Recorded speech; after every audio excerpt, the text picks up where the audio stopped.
everybody. Welcome back to another episode of the Core Consults RX podcast. And tonight, Cole could not make it. We had to do some scheduling, shuffling around due to a mess up on an episode that we had, mostly due to me. And so we're re-recording some stuff. And because scheduling was an issue, Cole's not going to be here tonight. So instead of just me sitting here talking to him by myself and being, very boring, I recruited the help of my good buddy and colleague, Alex Hovey. Alex, what's up, man? First of all, dude, Yep. It's Hovey. All right. No, what did I say? You said Hovey. Yeah, that's how everybody pronounces dude, it, though. It's lovey like Hovey. I've heard you say it. Yeah. But it's good to have you on the podcast, man. Thanks, dude. Please state your credentials for the listeners. PAC. Yeah. So you're like the assistant to the physician. Yeah. Very, very cool. So it'll actually be good to have a different perspective instead of just two. Yeah. It's been fun. It's been fun. Two pill pushers just talking about some stuff. We actually have somebody who knows the diagnosing size on, for a change. That's great. Yeah, it's fun. Yeah, so I've worked a little primary care, emergency medicine, urgent care, orthopedics. Yeah, orthopedics is now right here. Tuck right in this mic. There you my go. Bad, yeah, guy. no. My bad, guys. Yeah, this isn't my natural setting. Yeah, that's obvious. I'm more of a vlogger. Yeah, for sure. But yeah, so you're doing ortho now? Yeah, ortho. I'm still doing some urgent care. How is that going from doing like more urgent care, like even family medicine, all jumping into ortho? Is that rough? I wouldn't say rough. I had some ortho experience in the ER and urgent care. It's just more in depth. The learning, there was a little bit of a learning curve like everything, but I would say probably not as much as some of the other, ortho people, probably not as much as some of the other specialties like cardiology. No, that's cool though. But you had, you had some experience doing at least some joint injections, things like that in the past, right? Yeah. I did several CMEs on like joint injections in the primary setting. So I did a lot of that for my patients when I was in that setting. Knees, shoulders. I didn't really get into like the elbows and the ankles. I guess now I'm starting to learn that kind of stuff. But do you get to do a lot of or at least assist with a lot of procedures or surgeries and things? Yeah, I just started going in the OR with them. So I feel like you, known you for long enough now to know you don't sit still very well. So this is I'm impressed you're doing this podcast, let alone sitting in for a surgery. Is that miserable? So it's not as bad as I thought it would be, because in school I sat through like a lot of cardiothoracic stuff and it was horrible. I was going nuts. They were probably like, we got to get this kid out of here. But ortho surgeries are a lot quicker. Like a total knee is in like less than 2 hours. Total hip less than 3. So a lot of that. Yeah. So a lot of that stuff. So I can manage. Yeah. But by like the third surgery of the day, I'm like, okay, I'm good. Yeah. I can go back to clinic now. How often are you having to like be in surgery versus clinic? Right like now, a set schedule? Right now I'm only in 1 day a week. In surgery? Yeah. Okay. Yeah. That's cool. Yeah. But, it's cool to see it. Yeah. And how are the physicians as far as like, are they, since you're still new to them, are they still respecting the fact that you have a lot of experience, or are they letting you do a lot of stuff? Yeah. They're cool about that. That's good. Yeah. They can tell that, who's done some of that. Yeah. And just my knowledge base too. Like they'll even sometimes consult me on things that aren't ortho. If they get something and that a patient asks them, just because they're out of that loop. Yeah, they'll sometimes they'll ask for my opinion. They'll come get me to say, hey, they got a question about this rash or something like that. Yeah. Well, and that's right up your You're the best rash diagnoser. Dude, yeah, rashes don't bother you. That's man. good. That's good. That'd be bad if they did. Yeah. But so tonight we're going to be talking about two different topics: sinusitis, and we're going to focus obviously on bacterial sinusitis, and then also bacterial pharyngitis, strep throat. We'll go through as well. And so Cole and I had put this together, and we were thinking that one infection type would not be enough to go through an hour. So, we kind of combined the two, and we're also going to use this as a time to review antibiotics and stuff like that for those of you who are doing more are on the retail side, it's always good to review some of that stuff. So that being said, this is an accredited episode. So for those of you who are members of freece.com and have an unlimited membership, you automatically get access to all of our episodes that are accredited. I think there's over 50 now. And so at some point during the episode, we will give you a password that will unlock the post-activity test on freece.com's website. And you pass the 10-question multiple-choice quiz, you get your 1 hour continuing education credit for pharmacists and nurses. And again, if it's only for people who are free CE members that have an unlimited membership. So if you're not a member, definitely check out their platform. They got all kinds of great stuff, all kinds of different ways to learn, including monographs, live lectures, panel discussions, all kinds of stuff. So check them out. And big thanks to Free CE for continuing to work with us and, partnering with 2 random farm days out there. So big thanks to them. So sinusitis. How often have you run into treating that? Something you're quite familiar with? Oh man! Anytime someone goes out in the cold weather, they are coming in with a sinus infection. I say that in sinus infection. Yeah. Well, how often is this? This is one of the times where like antimicrobial stewardship and all that stuff starts to become an issue. How often do you get into, at least when you were doing urgent care or primary care, did you get into it with patients where you're trying to explain to them they don't really need an antibiotic and they're telling you, no, dude, trust me, I do? Yeah. All the time. I said all the time? All the time. Yeah. So what's at some point, is it, you got to have that line of, I want to promote antimicrobial stewardship, but I also have to see more patients instead of getting screamed at for the next 30 minutes. Yeah. So I'm not going to fight the patients on it. My approach with that is I explain, likely in that first 7, if it's before, 10 days, that it's viral, majority of the time. So I explain that to them, educate them on that, kind of talk to them about antibiotic resistance, and kind of, I will prescribe other things to help out, like steroid nasal sprays. If they're not already on antihistamine, I'll prescribe it if they don't have it. And then how I compromise is, hey, if it's not got any better, and by in 10 days, you call up the office, I'll call you in some antibiotics for you. Yeah. That's a good comment, man, because then they know that it's not like another visit. Yeah, they're not going to charge for another visit. Yeah. And you majority of the time, as long if you're giving them something, and they know that you'll give them an antibiotic without another visit, if they need it, they don't give you any problems with it. Yeah, that's cool. So sinusitis, like by definition, obviously is, or not definition, but you kind of characterize when we think of sinusitis, we're thinking inflammation of the lining of the paranasal sinuses, right? So rhinosinusitis is really the preferred term, although most of us probably do abbreviate it. But rhinosinusitis would be the preferred term just because the nasal mucosa is going to be involved simultaneously, and sinusitis also is something that's going to rarely occur without, rhinitis happening at the same time. Rhinosinusitis can then be further classified, basically looking at the anatomical site, so like maxillary rhinosinusitis, frontal rhinosinusitis, etc. It can be classified based on the pathogenic organism causing it, so viral, bacterial, fungal.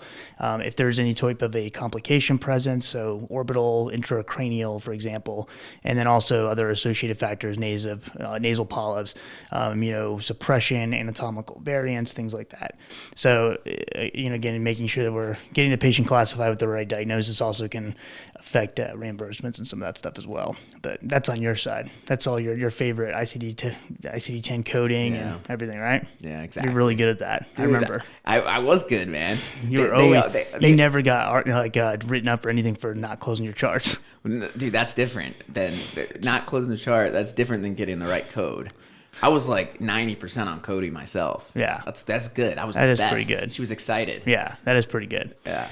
So when we're talking about, sinusitis, there's not like necessarily a agreed upon definition. It's kind of based on the clinical symptoms, signs, the history of the patient's acute, situation. So do you have like a certain thing that you follow, or you just kind of go patient by patient? I mean, I mean, I do. If I know the patients, I'll start to do a little patient to patient. But like in more an urgent care setting, without like a significant history, either reported by the patient or if we already have a medical record on them, I do stand pretty firm to that.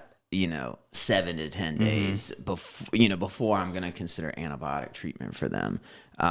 They obviously have if they are tender in the sinuses, they obviously have a sinusitis, but it's by definition, it's most likely viral. It's most likely viral. Yeah.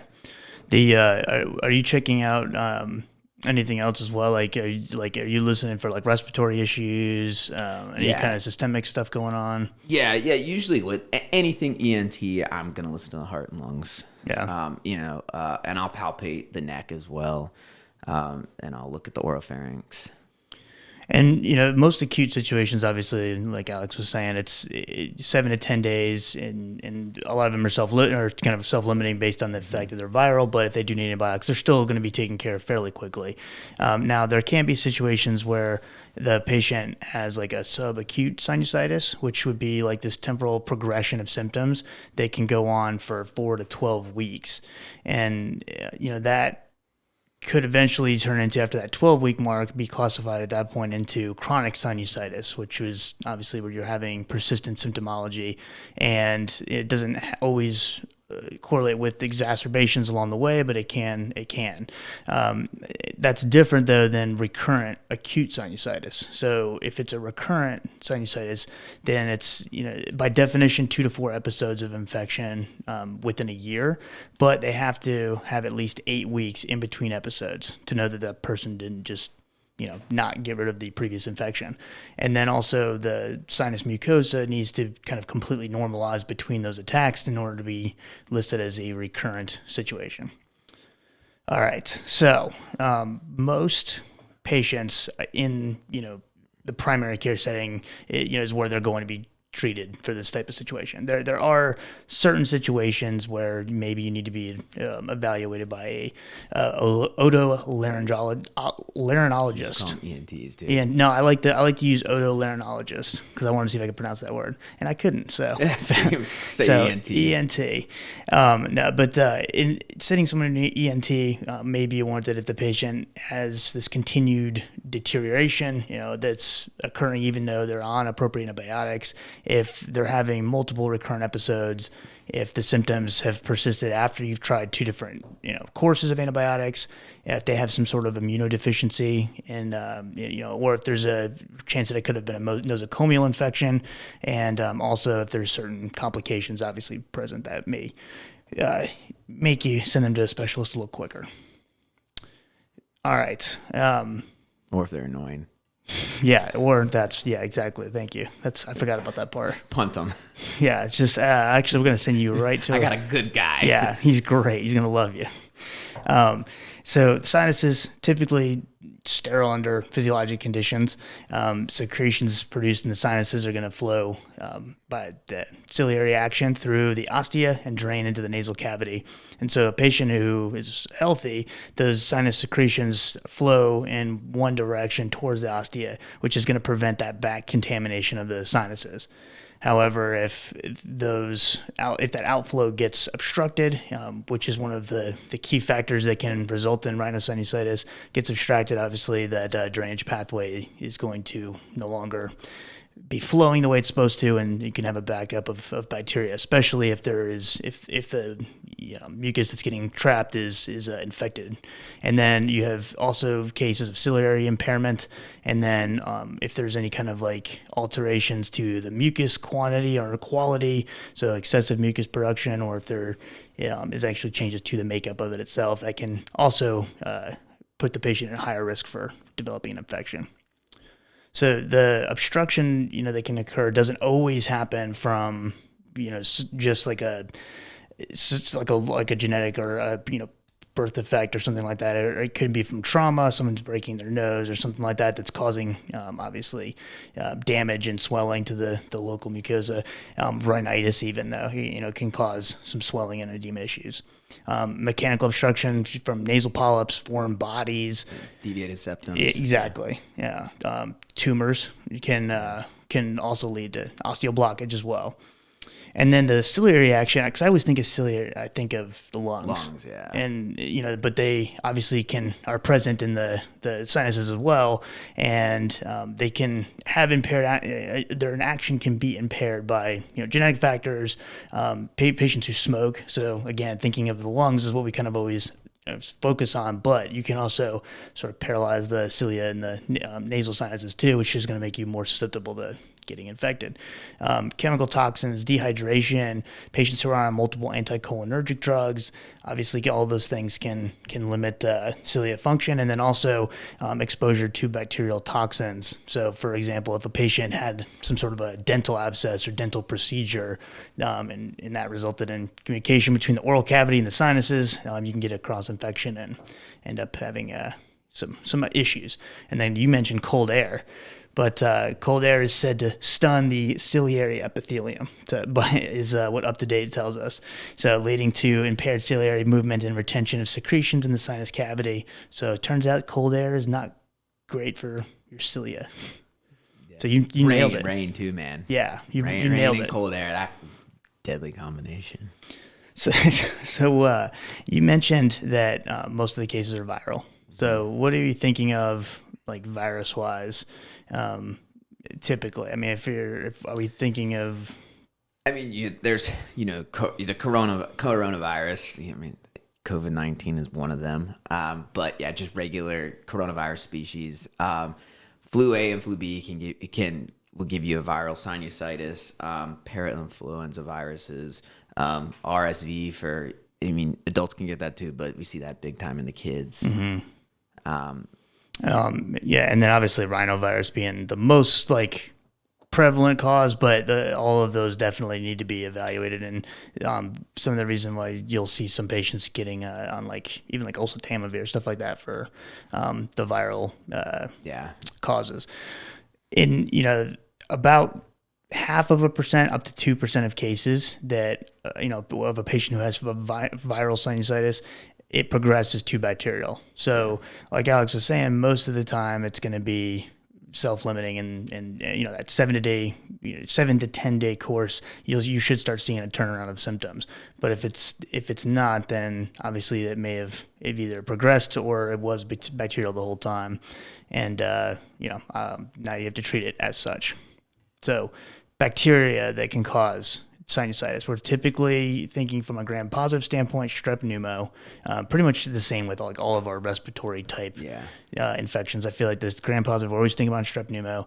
And then from a gram-negative standpoint, our respiratory gram-negative bugs like Haemophilus influenza and MCAT. It's less commonly, you may see patients that have acute rhinosinusitis that's due to strep, so strep pyogenes, even Staph aureus can cause it in some cases. Anaerobes have also led to rhinosinusitis in more rare cases. And then from a nosocomial standpoint, some of the gram-negative bugs that have been known to cause nosocomial sinusitis, we have our ever dreaded Pseudomonas, E. coli, Proteus, Klebsiella pneumoniae, Enterobacter species. So lots of different things. I mean, all of those that I just mentioned make up about 60 or over 60% of cases of nosocomial sinusitis. The rest would be some of the gram-positives that can do it.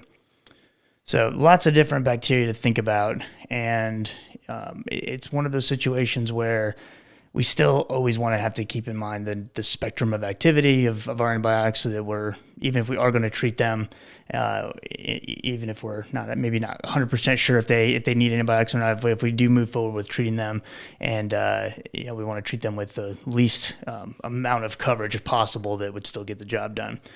So some things to consider, and this kind of goes back to that 7-day situation, like I almost called you Cole, like Alex was just talking about. But the Don't 20 be disrespectful, dude. No, yeah, you should feel very respectful for or respected for getting to sit in Cole's seat. How dare you? Thanks, Cole.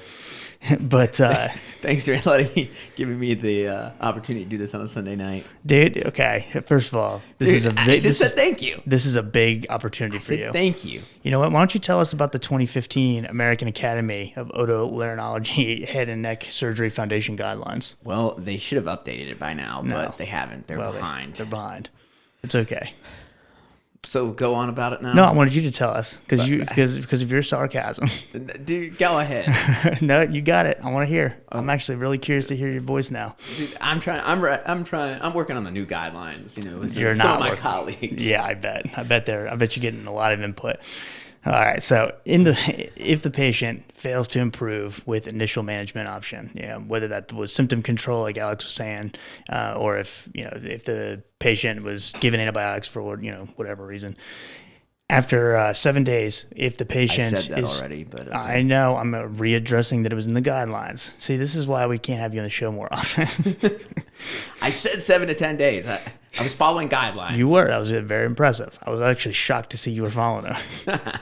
No, but if the patient does not get any better, then you do want to obviously confirm that it was in fact bacterial rhinosinusitis and exclude any other causes of illness that could be taking place. Also, distinguishing chronic sinusitis and recurrent acute sinusitis from isolated episodes of acute sinusitis and other causes is an important thing to kind of have down in a patient who you're seeing multiple times for this. And then also assessing patients with chronic sinusitis as well as recurrent for multiple chronic conditions that would modify their management or you would require their management be modified. So asthma, some kind of immunocompromised state, cystic fibrosis obviously would be a big one. And then they also recommend that clinicians should not obtain imaging unless patients meets like specific diagnostic criteria where they are worried about complications or there's an alternative diagnosis that's being suspected. So imaging is usually overkill. I think I've maybe ordered imaging once or twice. What made you? Do you remember what made you want to do imaging? Well, it was. I know one was in the ER. I mean the urgent care setting actually, and we had CT there. But they had been in multiple times, and this time they were. I mean, they looked like they were in pain, and it was all like frontal. So at that point, is it intracranial thing or is it a horrible sinus infection? Do you remember what ended up being? Oh, it ended up getting, it was a sinus infection, but yeah, it had started entering into the intracranial space. Yeah, and yeah, it was it was bad. They had to be admitted and stuff. Really get IV antibiotics. Yeah, I don't know what it was. We weren't able to follow up to see what it was that was actually causing the infection, but yeah. Yeah, that makes sense. Yeah, but yeah, I think that was the one time. But yeah, they were in pain. It was disturbing to see it go from a regular sinus infection, and just to that. Yeah, and I don't remember if they were like an HIV patient or not. I don't remember them being immunocompromised or anything, but it just might have been. Yeah, they got a bad bug. Yeah. Wasn't it? I think we had told the story. Me and Cole had told the story about that really bad UTI that we had gotten at Feder that was like resistant to every single thing except like carbapenems. Is what that they ran against. I think that was one of my nursing home patients No, I think that was a fungal thing that you and I had done with that. But I remember there was a patient that in the nursing that had home a really resistant UTI that they had to end up getting admitted for. But I was thinking, and now that we're saying that, I'm thinking that might have been you. Yeah. I don't know. It was it was a long time ago. But so if you do have a patient, you've diagnosed them with sinusitis, obviously if we're going to give them treatment for just kind of, symptom control, there's a few different options. Obviously, we have like our non-pharmacological things we could look for, humidifiers, vaporizers, warm compresses, especially if they're just having any swelling in the sinuses or discomfort, making sure patients are staying adequately hydrated, and then smoking cessation should be encouraged if they are a smoker. we typically are going to encourage smoking cessation at every visit. If we're seeing someone for like a routine, kind of follow-up appointment for their primary care. But if you're in an urgent care setting and they're not feeling great, maybe this isn't the best time to bring up smoking cessation. Yeah, that's kind of like one of those textbook. I ask the question things. and it's yes or no, and then you leave it usually alone. just Yeah, leave it alone. Yeah. So unless I've seen them in that setting several times, I'll tell them smoking's not helping. But yeah, that's true. I mean, it's probably it's a good thing if you see them multiple times, then you can kind of at least say, look, you're setting yourself up for failure. Yeah. Now, you mentioned antihistamines, previously, and I've seen plenty of antihistamines be used in this setting as well. And I'm sure I've also recommended antihistamines in this setting. Some of the guidelines do actually say, though, that based on the evidence that's available, they recommend not giving antihistamines, and not to say that they're harmful, although there is a chance because of their anticholinergic effect that you can cause like an overdrying of the nasal mucosa. Which I see that a lot, actually. Really? Yeah. And that's makes sense. Yeah, I mean, it's drying up I guess it depends on, did you fix their post nasal drip and all the issues they were having because of that, but then just go too far the other direction. But I say, which one do you want, man? Yeah, exactly. You can't have your cake and eat it too. Which is such a dumb expression, isn't it? It makes no sense. I've never understood that. I'll have to come up with a new one. Yeah, well, we will hold our breath.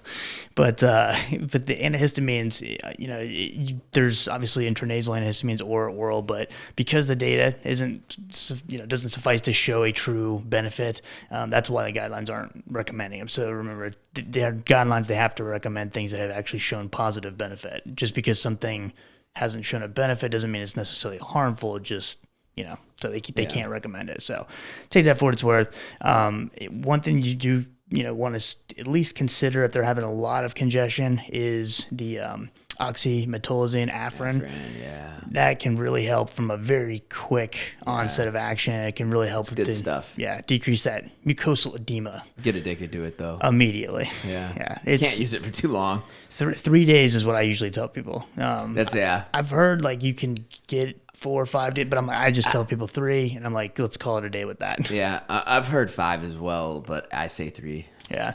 Have you known people that have gotten like a completely hooked on it to where they're having that horrible rebound? Dude, I had this one old dude in the independent living, and he was always complaining of sinus issues, and I was like, and he's like, I take my allergy medicine, it's antihistamine. He's like, I've been using my spray, and I was like Flonase or Nasacort, and he's like, no, it's Afrin, and I was like, wait, how long have you been using Afrin? Oh, over a year.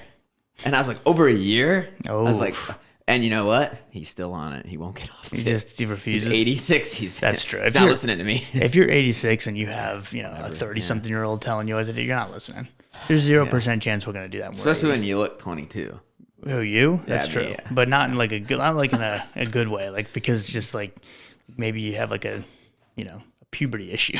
A hormone. You got a hormone problem. People are like, yeah, he's never talked to one of his guests like that. If you guys can't tell, this is one of my really good buddies, so it's okay. It's not normally a normal guest that I would ridicule. But yeah, Alex is used to it. But I feel like this is but you mentioned the nasal steroid.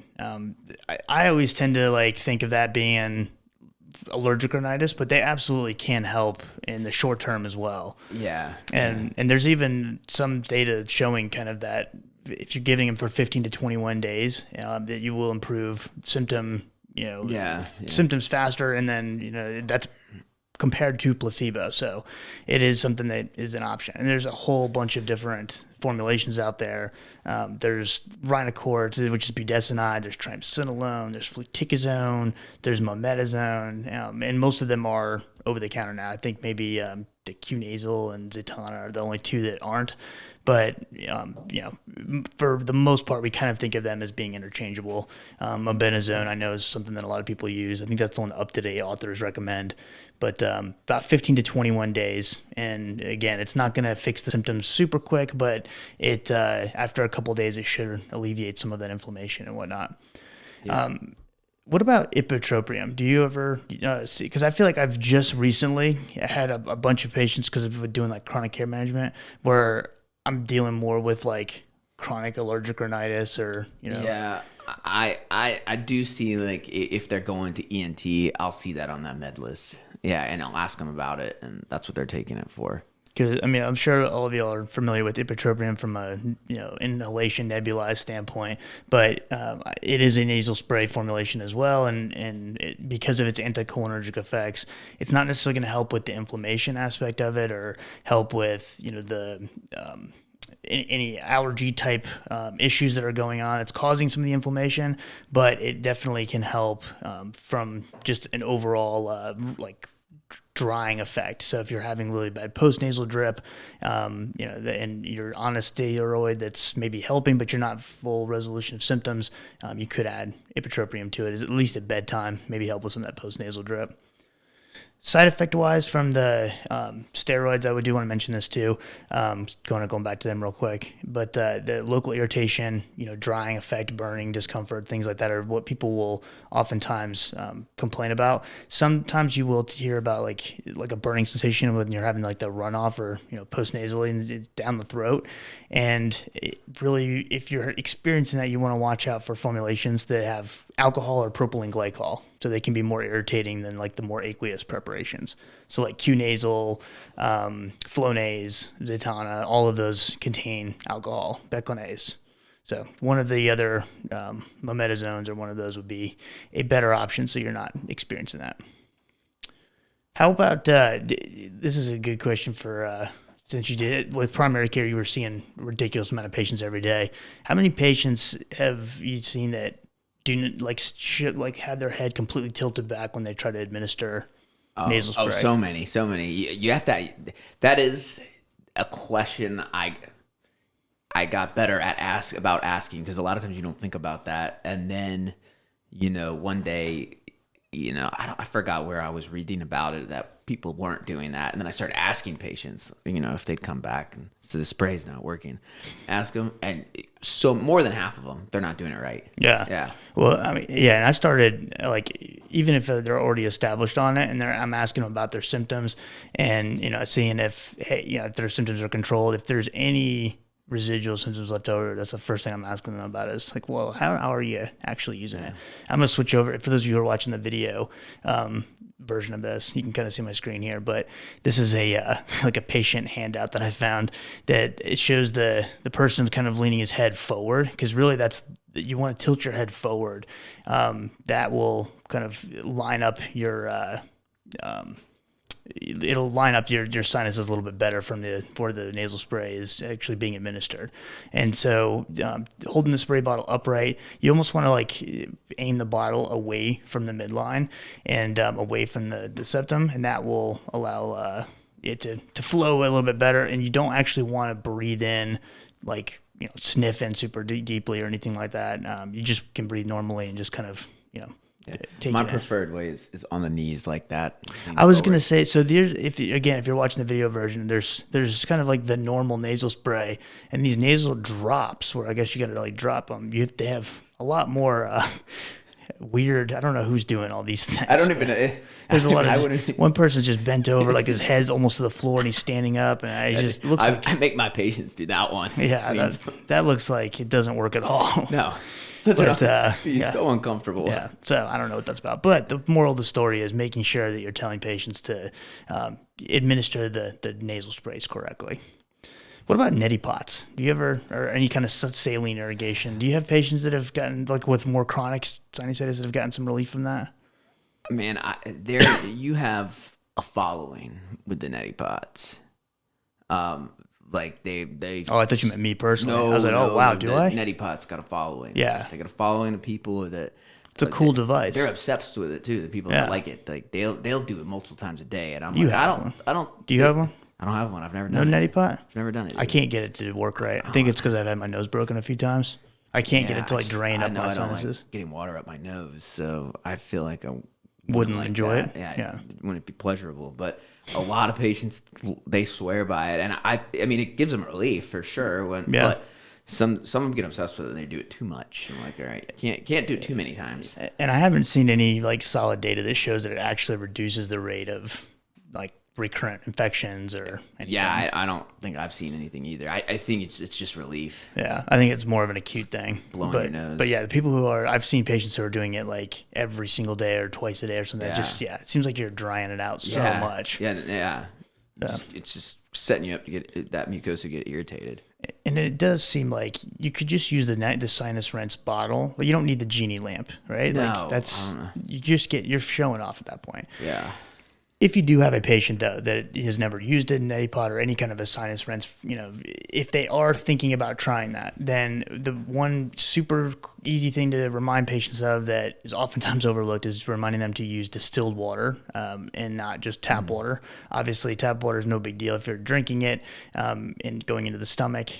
However, your sinuses and your brain is not intended to block out certain amoebas and things like that. There have been case reports of I don't know if it was the neti pot specifically, but sinus rinses with tap water causing issues like amoebas getting into the brain, and nobody wants that. No. Have you ever seen anything like that in person, or not in person, but like in a case that you've worked with?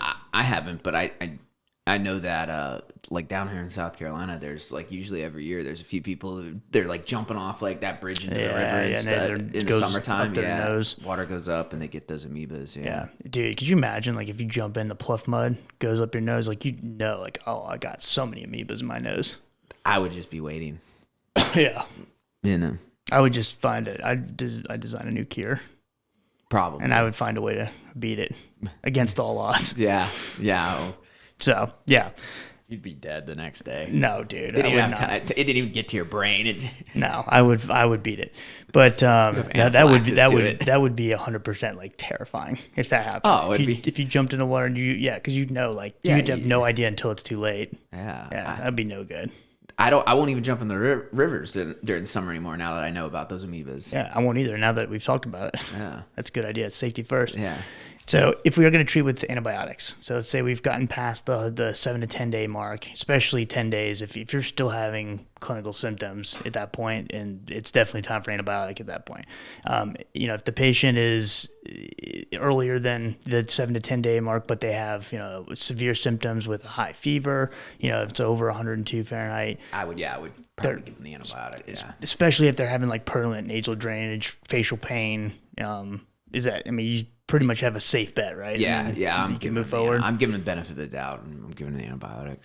The other thing you could consider is if they had these symptoms that have come about after, a upper respiratory infection, and maybe could have come from that pathogen. So that may be a reason to start antibiotics a little quicker as well. But if we do need to get on antibiotics, then there's a few different options, and really, like we said earlier, we kind of want to start with the most narrow spectrum. And patients who have uncomplicated, they require antibiotics. First thing, do they have a penicillin allergy or not? If they do not have a penicillin allergy, then the next thing would be, can we safely say that there is no pneumococcal resistance or risk of a poor outcome in this patient? And if that's the case, then we can move forward with amoxicillin either by itself 3 times a day. If the 500 milligram dose, you could do amoxicillin 875 twice a day. And you can also do clavulanic acid in combination with amoxicillin, so the augmentin. Yeah, that's usually what I go to. Yeah, and again, you have to be really sure that the patient doesn't meet any of the criteria for any type of poor outcome or pneumococcal resistance before just jumping to something like plain amoxicillin, which I feel like most of the patients you're going to interact with would. So for some examples, patients who are 65 years of age and older, patients who, live in an area where we know strep pneumo has a resistance rate of exceeding 10%. If they've been hospitalized in the last 5 days, have they had any antibiotics in the past month? Are they immunocompromised in any way?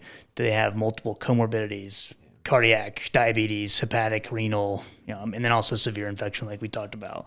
That would be a reason why we may need to go a little bit more intense with the medication dosing, and we're definitely going to do the broad spectrum augmentin at that point and not even think about just our plain beta-lactam. Now, let's switch it to the other side. Let's say they do have a penicillin allergy. Patient's chart says penicillin. We'll talk about if that's even a concern in the first place as far as other options. But we probably wouldn't go with an amoxicillin or something if they have a penicillin allergy. But can they tolerate a cephalosporin? Most of the time that's going to be a yes. And if they can, then we would use one of our third generation cephalosporins. You could use cefixime, you could use cefpodoxime, and then you could also using it in combination with clindamycin. So if you're worried about resistance, beta-lactamase resistance, then you can consider clindamycin as well. But if they, are not able to tolerate cephalosporins because, either you're not aware of how to handle the information with the penicillin allergy, and you're just going to kind of apply the cross reactivity risk across the board to cephalosporins as well, then you may want to just go with doxycycline as an alternative option. That's one that is being used more and more nowadays in like respiratory type situations, infections. So those are all of the different options. And like I said, as far as the selection of medications, it depends on patients' risk factors, and then what they can tolerate. Always consider like their comorbid conditions and whatnot. And then also too, if they do have a penicillin allergy, and I think I've mentioned this on previous podcasts before, but if they do have a penicillin allergy, then you have to consider, or you really only have to consider the risk of a cross reaction with the cephalosporin. I'm going to switch to my computer screen too for those of you watching the video. But if they have the same side chain or the R group off of the base of the chemical structure of the drug. So for example, amoxicillin has a unique R group side chain. There's a few different cephalosporins that have identical side chains to amoxicillin. Those are the ones that would most likely cause a reaction, an allergic reaction to both. So amoxicillin has the same side chain as cefdroxil, cefprozil as well. And then ampicillin has identical side chains to cephalexin, cefaclor, and that's a couple others as well, but those are the two most common ones. Ceperidine, I can't even pronounce that word tonight. But those are all ones that have identical side chains to ampicillin. That's a hard one, dude. It is. Thank you. Yeah. And if the patient is so for example, amoxicillin is most likely, if you have an allergy to amoxicillin, most likely going to be just fine with cephalexin. So, there's a cool chart on the UpToDate's website that has that breakdown if you want to take a look at that. But yeah, so all that being said, beta-lactam is definitely one of the main options that we use. And then we still have to think about the patient's renal function. If they have a renal function that's less than 30, we can't use the amoxicillin 875 dose. We have to think about all the GI issues that could potentially arise. And from a doxycycline standpoint, have you been on Doxy? Oh yeah. Oh man, I was on it for a long time for acne and stuff. That would tear my stomach up. Oh yeah, no, for sure. So many people. I'm like, dude, you better eat with this. If I don't take it with food, I remember this vividly. I would be like an hour later, I'd be like almost ready to vomit, if not vomit. I would vomit. So yeah, take it with food. Photosensitivity, also a big deal. Makes your skin really sensitive. Have you ever seen it? You saw the photosensitivity? Yeah. I was, the first time I saw it, I always would tell patients, but I hadn't seen it. First time I saw it, I was like, "Oh my god!" It literally looked like you're talking like the skin, like sensitivity, like hypersensitivity reaction, like, not just you burn more easily. Yeah, no, they fell asleep in the sun for like an hour on the beach, and it literally looked like someone had poured like hot oil on their skin. Jeez. It was just sloughing off. I was like, "Oh, that's terrible." Yeah.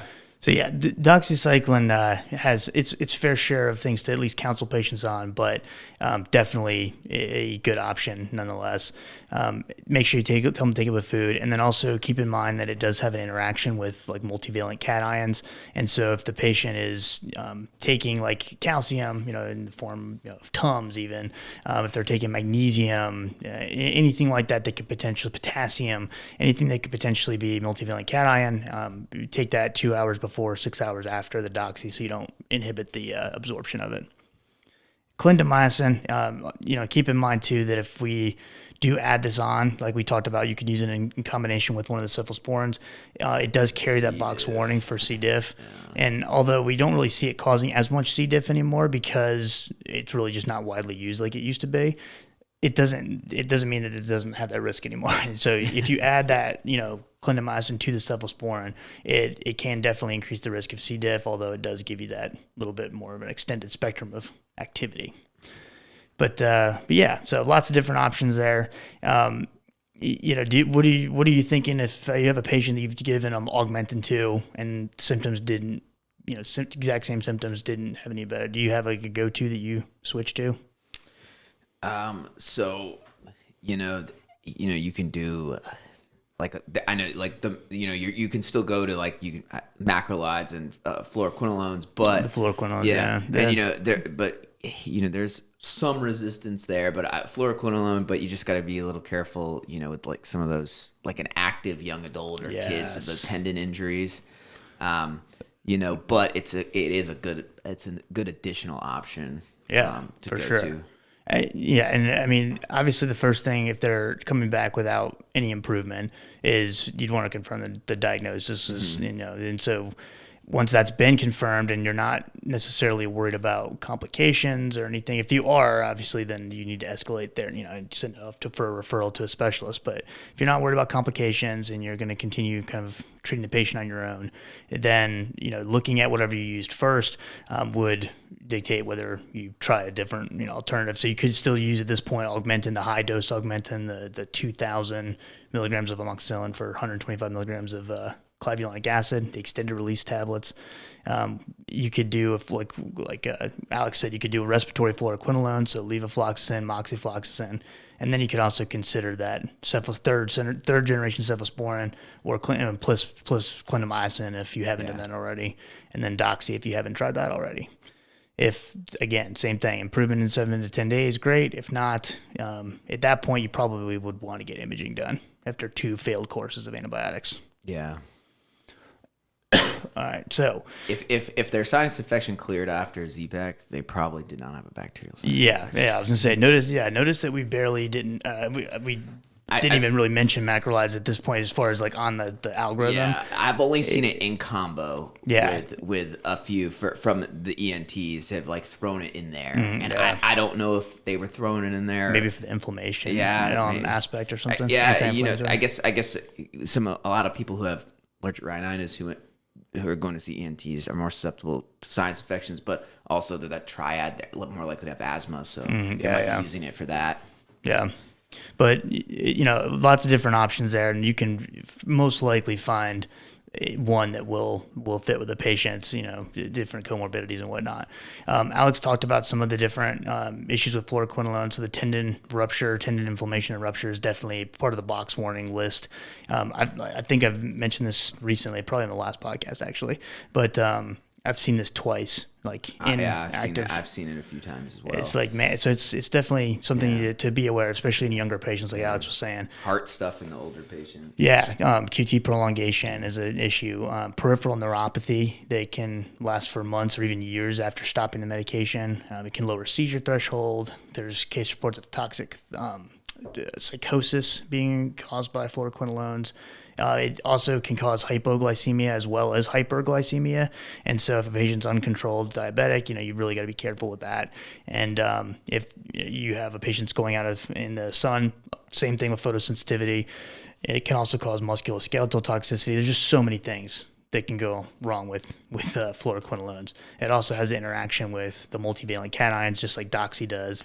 And also some interactions with things like sulfonylureas, insulin, other QT prolonging drugs. So definitely not a clean class of drug, but also don't let it stop you from using it, though. Right. If you need to, just be aware, and also don't give Cipro. You notice we talked about Moxie and Levo. Cipro is not a respiratory fluoroquinolone, does not cover strep pneumo with any sort of good, reliable coverage. And so, the Levo and Moxie. All right, man. Anything else you can think of with sinusitis? Is there anything that's pertinent to that? I guess, also if antibiotics have not worked, look at, possible fungal causes. Immunocompromised patients, definitely something to think about, that it could be a fungus that's causing it. That's true. Especially immunocompromised, right? Yeah. So that would be a big one, that if they've failed a few antibiotics and they are immunocompromised, I would be suspicious of a fungal infection. Yeah, no, that's a good one. Well, we should do a separate podcast episode on fungal. Yeah, you could. That'd be I'd have to do a lot of research for that. That's out of my wheelhouse. People, if you hear people are scared of fluoroquinolones, amphotericin. Yeah. Oh man, for sure. Well, before we jump into pharyngitis, let's talk about the password for the post-activity test. Password for today's episode is going to be ENT23. So ENT, all capital letters, 23. You'll have the awesome opportunity to take your post-activity multiple choice quiz, and then get your hour of continuing education credit. Alex, you're going to take the quiz. Can you fail it once and then get to take it again? You're not allowed to, because you're one of the I'm an expert. You're one of the expert panelists now, so you can't fail it. Otherwise, you can't be an expert. I don't fail things. Well, that's debatable. But all right, pharyngitis. We don't have too much time, and there's not much to go through this. But strep throat, if it's bacterial, is this where we get the slang term strep throat?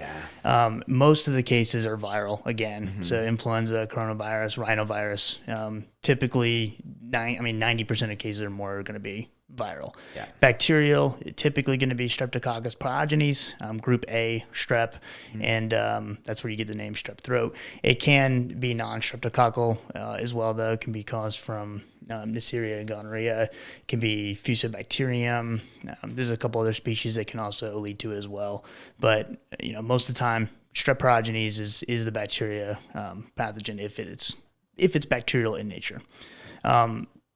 Clinical features, thinking sore throat, fever, maybe some abdominal issues, nausea, vomiting, a tonsillar, exudates, cough, cervical, lymph nodes, and you can even get the rash. If you get that rash, scarlet fever. Yeah. What about a cough? Because I've heard that cough suggests viral, not bacterial. Is that accurate? Yeah. So if there's nasal sinus congestion, there's cough. Less likely that it's bacterial. Yeah. Those are things that are moving you away from thinking it's strep throat. And the good thing with this situation is we actually have rapid antigen detection testing. So that's going to be there to detect the presence of group A strep. It's basically looking for a group A strep carbohydrate on a throat swab, and if it detects that, then it gives you a positive result.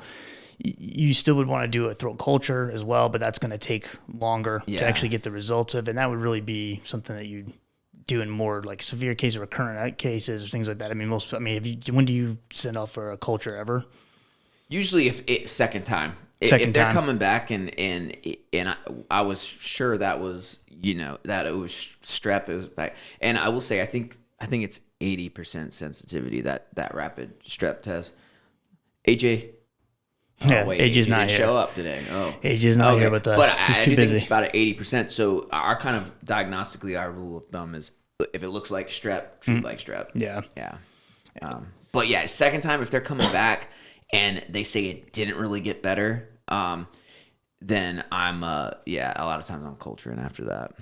And the reason why we would want to be a little bit more aggressive the second time around, possibly, or even especially at third time around, is because we do want to prevent certain complications that can arise if you don't fix the infection. So peritonsillar abscesses, mastitis. Exactly. Yeah, that's the big one. That's the big one. Yeah. It's fairly rare, but definitely could happen. Yeah, I think I was reading the majority of strep would self-resolve in 2 weeks, but because of the risk. And because they're pretty big ones. It's not like it's a mild complication. It's a pretty big one if you do get a complication. And it also is one of those things where you want to reduce the transmission. Spread of it is very transmissible, and so if you have a patient, you may not worry about rheumatic fever in that particular patient, but maybe they're going to be around a small child who's already sick with something. So the reduction in transmission is always a good thing, but we also do want to keep in mind antimicrobial stewardship and all that, like always. So especially in nowadays, we also need to keep in mind COVID-19 symptoms can be so variable from patient to patient that we do want to do a COVID-19 test just to make sure that's not part of the problem. And then, from there, we would want to rule out the viral side of things and like the cough and some of the other stuff like he was mentioning. What about oral ulcers, things like that, hoarseness? Is that's more viral as well, right? Viral as well, Conjunctivitis, if that's present. Yeah, it's viral. And sometimes in those viruses, like, I mean, I've had several viruses, and sometimes it did start with a sore throat, but when you ask the patients, so your sore throat started at any point, did it improve a little? Like a lot of times at night, in early in the mornings, it gets worse and then starts to improve throughout the day. Post-nasal drip. Exactly. Whereas strep it comes on and it hurt and it just keeps hurting. Yeah. Yeah, that makes sense. And, like we said earlier, if you get a positive, or if you get a negative rapid acting test, most of the time you would not send that off to be cultured. But if the patient is immunocompromised, I would send it. Yeah, something like that. If they've had close contact with someone that has had acute rheumatic fever, things like that. Yeah, we would want to maybe send it off just to make sure. Yeah, I'm also, if they're coming back, mono test. Oh yeah. That's true. For mono too, if they're coming back. Yeah. So when we got like supportive, care, I mean, what do you do? You typically just ibuprofen, Tylenol? Yeah. And then what about lozenges? Do you ever recommend those at all? I don't, just because I don't really ever do that when I've gotten it, but I mean, I know that I've seen some of the ones out there and with those like chloroseptic like lozenges and things like that, like Cepacol. Yeah. Those, so the benzocaine Cepacol lozenges, the ones I've used, in the past. There's other brand names and stuff as well, but something I was reading that I thought was kind of interesting, I wasn't even aware of, is they have the same formulation of benzocaine that's in the benzocaine spray, and that spray, I guess, had an FDA issued public health advisory associated with it that was regarding the risk of ethically, I can't pronounce that word. I know what the word you're trying to say, dude. I can't either. Methylmoglobinemia. Yeah, that one. But there's been case reports of that occurring when someone's using the benzocaine spray, and since it's the same formulation, I guess technically that may be a concern, especially if you're not able to dictate how much the patient's actually taking. Because it doesn't work. Those don't work. And that's one of the reasons why I don't do them, is because you have to use them so often. Because it wears off, and but within an hour, you got to use another one. Yeah. And I mean, menthol cough drops are fine for most situations. There's also like the hexylresorcinol, I think is what it's called. It's a Sucrets. The active ingredients in the Sucrets brand cough drops. But there was a study that it was an industry sponsored randomized controls trial, but it looked at the onset of action for those, and it was 1 to 10 minutes, and lasted for up to 2 hours for patients. So it may last a little bit longer than some of the other ones, but for the most part, ibuprofen, Tylenol, Tylenol if they have any kind of cardiovascular issues or kidney issues that you have to worry about. And antibiotic-wise, we have our good old-fashioned penicillin in most cases, amoxicillin. I feel like, penicillin, though, you have to dose more frequently in a lot of cases. I mean, so... I never use penicillin. I was going to say, I don't think I've ever... I've seen except syphilis. Yeah, syphilis, and then I've seen dentists write for penicillin for some reason. Yeah, they will. Yeah, but it's like every 6 hours you got to take the stupid thing. Yeah, So amoxicillin is usually the go-to. You could technically do IM penicillin as well. I don't know that anybody would be that mean to give one of those giant injections. Yeah. But, if the patient is, not allergic or anything, then, one of those penicillin amoxicillins is a good way to start. If they do have a penicillin allergy, then, you want to look at, what kind of a reaction they had. Was it a mild non-IgE mediated? Then, and again, unless they had the identical side chain like we talked about, you probably get away with using a cephalosporin. You can use cephalexin. You could use cefpodoxime, ceftonir, cefuroxime. Any of those are potential options. So basically your second and third generation, maybe your first with cephalexin.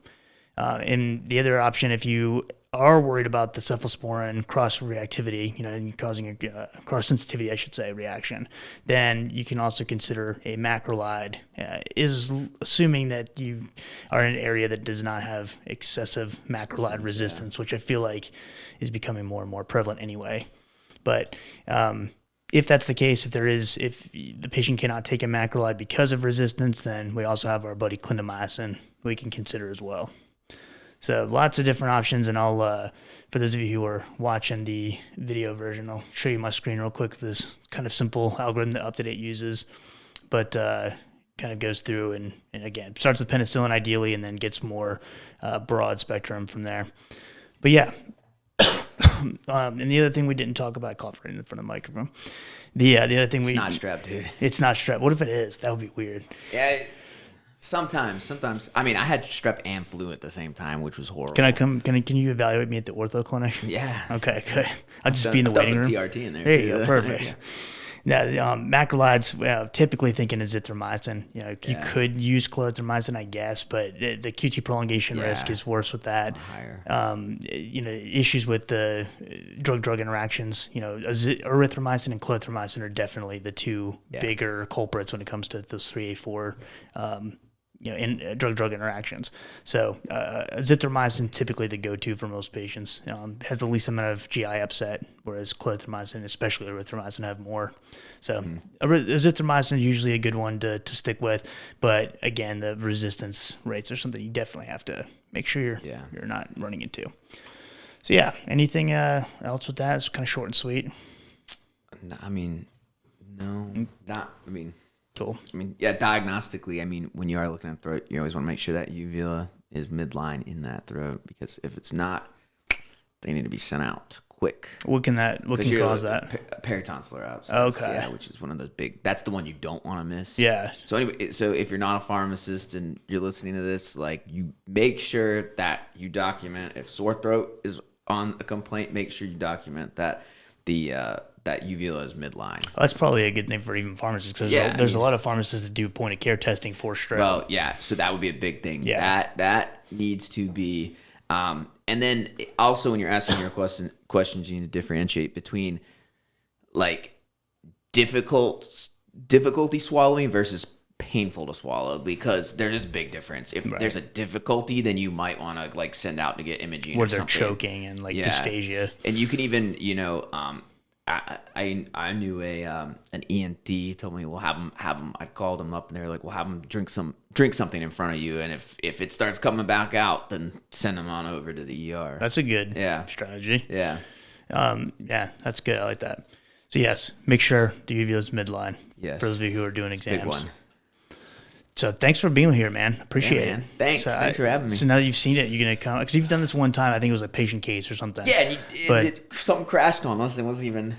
No, it got my voice. Because you didn't have the video version. Is that what you're upset about? Well, now you're on video, so we're good. We've made up for it. Dude. You'll say, dude, something happened. Okay, dude. No, that's it. I won't give it any credit. I'm just gonna delete you completely out of the episode. There's just me talking. Just cover my face. Makes no sense. I just ask a question, just keep on talking. But so since we've been talking about antibiotics this episode, for those of you who have not checked out longtime friend of the show, sponsor of the show, Pearls, the new drug information app that's, I shouldn't even say new at this point. It's been around for a few years and it's growing tremendously with the amount of content. Since we're talking about antibiotics today, I'll show you a preview of their chart that they put out. They made a Venn diagram for antibiotic spectrum of activity, and this is just one of many different charts they have on their website, as well as drugs, regular drug information that you'd be looking for, calculators, different charts and tables, pharmacotherapy algorithms, all kinds of good stuff. So if you want to check out Pearls, go to www.pearls, and that's pyrls.com/coreconsultrx. Put in your email address, and you can get the free membership and access to the free version of the app. And if you like it, you can always upgrade. If not, no big deal. And you'll get some pharmacotherapy guides, algorithms and handout sheets that you can use for diabetes and some other things when you sign up anyway. So totally for free. And if you want more like traditional style lecture material, definitely check out the Patreon. It's where I upload the lectures and video lectures and the PowerPoint slides for like my pharmacotherapy lectures that I do for my PA students. And it's a little bit more the boring, lecture style, but for those of you who are more A-type and don't like our tangents and all that, probably suits you a little bit better anyway. But check that out. And then for those of you who are signing up for the Patreon and you subscribe for a whole year, one of our other newest sponsors, High Powered Medicine, has agreed to give a digital copy of his book, High Powered Medicine Landmark Clinical Trials Review. And it's a second edition, and it's written by Dr. Alex Poppin, and he is a good name. And he's given us the opportunity to give away a digital copy of his book if you sign up for Patreon and pay for a year up front. So it's like $30. You get all the Patreon slides and lectures for a year. Won't even do a dent, guys. Just do it. Just do it. It helps us. It's my motto in life, dude. Yeah, it's how we can afford to keep people like Alex coming in the show every once in a while. So, yes. I didn't get paid for this. So yeah, not even a little bit. That, yeah. And it's a big thanks to Alex Poppin for allowing us to work with him as well. And also, always a big thanks to freece.com for continuing to partner with us. And if you have any questions, then you can reach us on emails. We'll both be in the show notes for Cole and myself. And then also, any of the social media platforms. You can text me at the number in the show notes as well. And I will do my best to get back to you in a somewhat timely manner. Sorry for those of you who I text back a month later and answer your question at that point. But appreciate it. Thank you guys so much for listening. When I text him. It is, yeah. Well, that's because I'm busy. Thanks to Alex, man, for coming on the show. Yeah, no problem. Thanks for having me, man. We will see you guys in the next one. Have a good night.